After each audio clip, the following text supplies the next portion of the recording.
umaatras bilang lingkod ni Jehovah. Kaya sa symposium na ito, matutulungan tayo kung paano natin masuportahan at maging tapat. Una, sa pamantayan ng Diyos sa moral.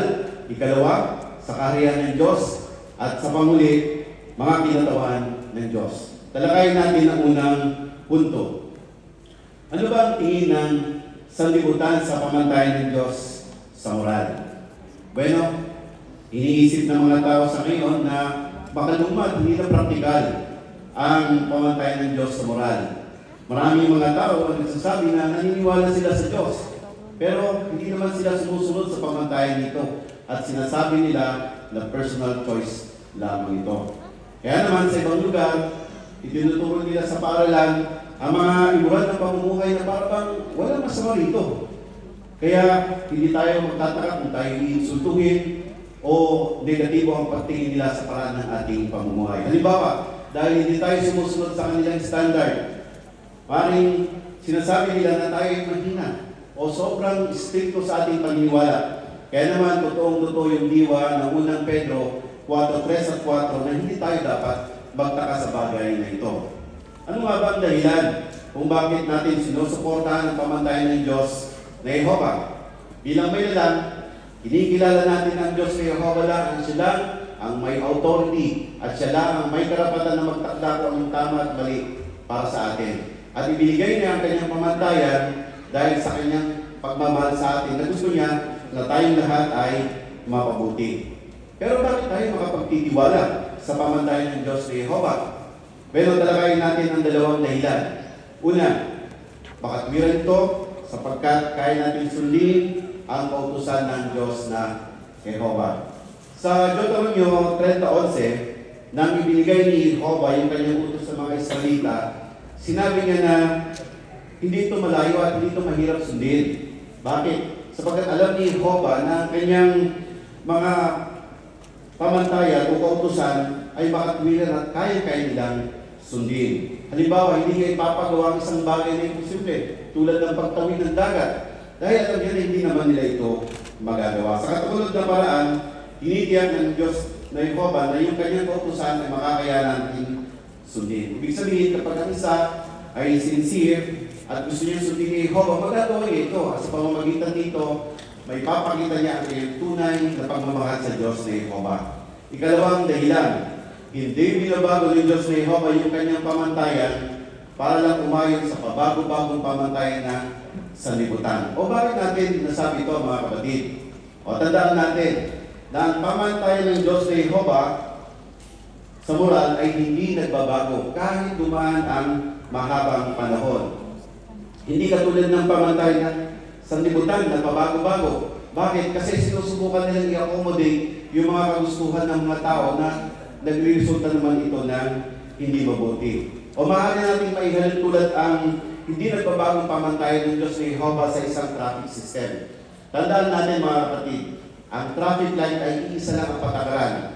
Green means go, yellow means slow down, at red means stop. Hindi ito nagbabago kahit sa iba't ibang klase ng sasakyan o iba't ibang lugar. Tulad ng pamantayan ng Diyos ni Jehovah, sa moral, hindi ito nagbabago. Ito ay reasonable, madali masunod, at na-design ito para sa ating kabutihan. Kaya kapag naninindigan tayo sa pamantayan ng Diyos ni Jehovah, napapasaya natin ang Diyos ni Jehovah, ganun din, nadadaig natin ang isa na masama, si Satanas na Diablo. Kaya hindi ba't napakaganda mga dahilan ito upang masuportahan natin ang pamantayan ng Diyos ni Jehovah sa moral? Kaya paano mo may pagtatanggol ang pamantayan ng Diyos ni Jehovah sa moral? Talakayin natin ang dalawang paraan. Una, dapat kang maniwala at magtiwala na ang pamantayan ng Diyos ni Jehovah ay tama at makakabuti para sa iyong buhay.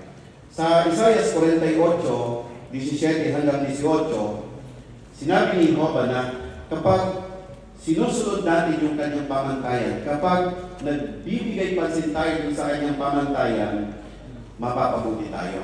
At makikita ang kanyang pamantayan sa kanyang salita, ang Biblia. Sa kabilang banda naman, binigyan din ng Biblia yung mga consequences o resulta ng hindi pagsunod sa mga tuntunin ng pamantayan ng Diyos na Jehovah. Halimbawa, sa Kawikaan 5:8-9, sinabi doon na dapat tayo umiwas sa immorality dahil meron itong negatibong resulta. Kaya yung pakikipagtalik bago mag-asawa, ano yung consequences nito? Maiwawalan nila yung kanilang kapayapaan. Masisira nila yung kanilang kaugnayan o reputasyon.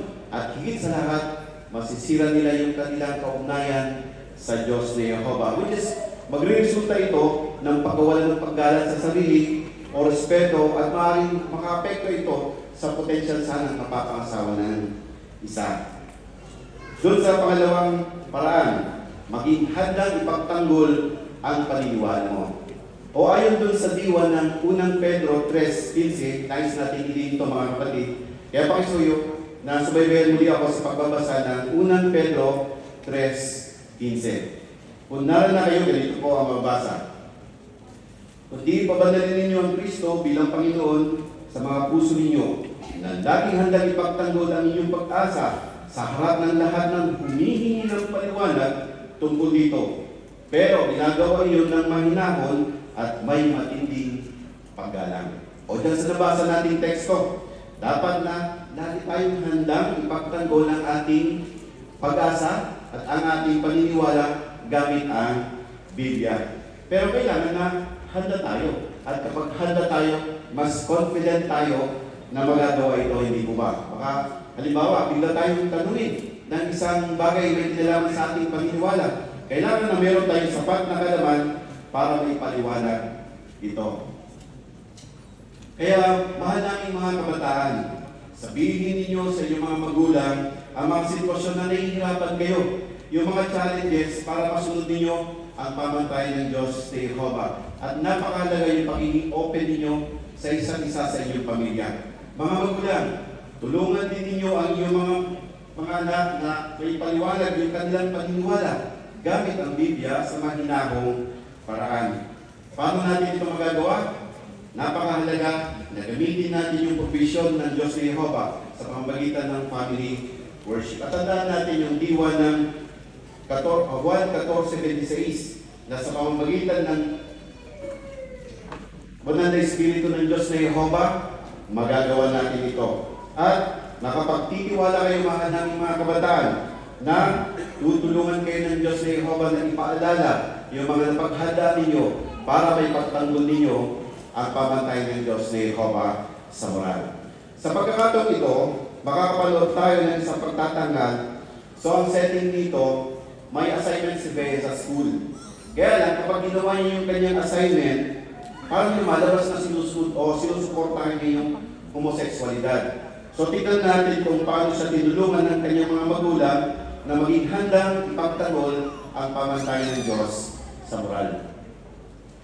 Ayos. Ready ka na? Kinakabahan po ako. Ako rin. Pero huwag kang matakot. Naalala mo yung diniscuss ni Dada sa family worship natin kagabi tungkol kay David?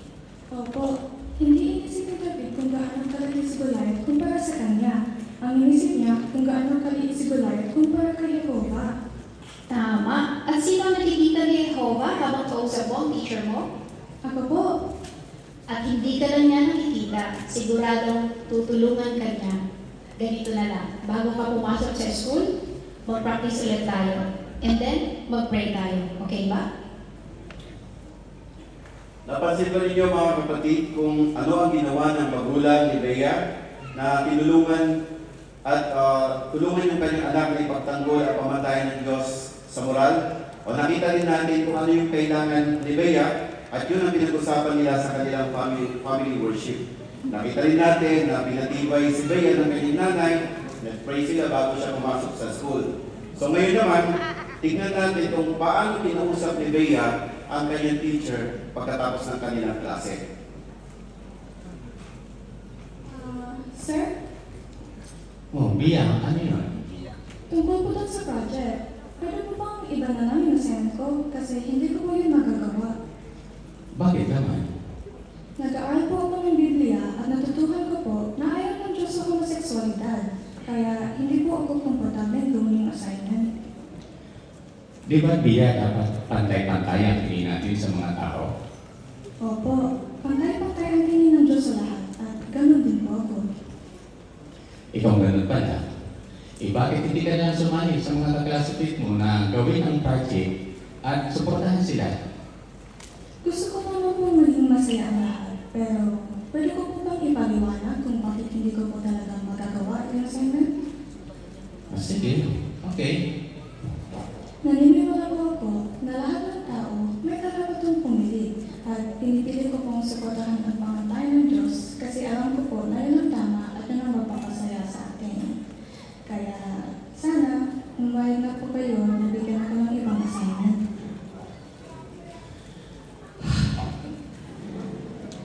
Hindi ko alam, Bia. Pero tingnan ko kung anong assignment ang may bibigay ko sa'yo. Okay po, sir. Salamat po.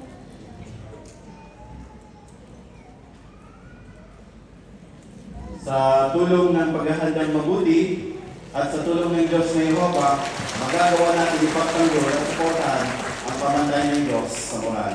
Oo mga kapatid, mahalaga tayo sa Diyos na Yehova at nakikita niya yung ating pagsusumikap na sundin ang kanyang mataas na pamantayan sa moral.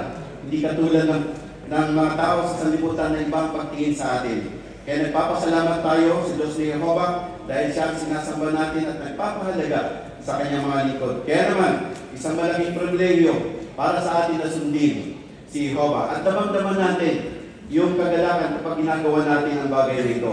Kaya determinado tayong sundin, ipagmalaki, ipagtanggol at hindi ikaya ang pamantayan ng Diyos ni Yehova. Kapag ginagawa natin ito, higit sa lahat, napapasaya natin ang Diyos na Yehova. Pakinggan naman natin si Brother Joseph Dakiwag habang tinatalakay niya ang susunod na bahagi ng symposium na ito. Hindi natin ikinaihiya ang kaharian ng Diyos.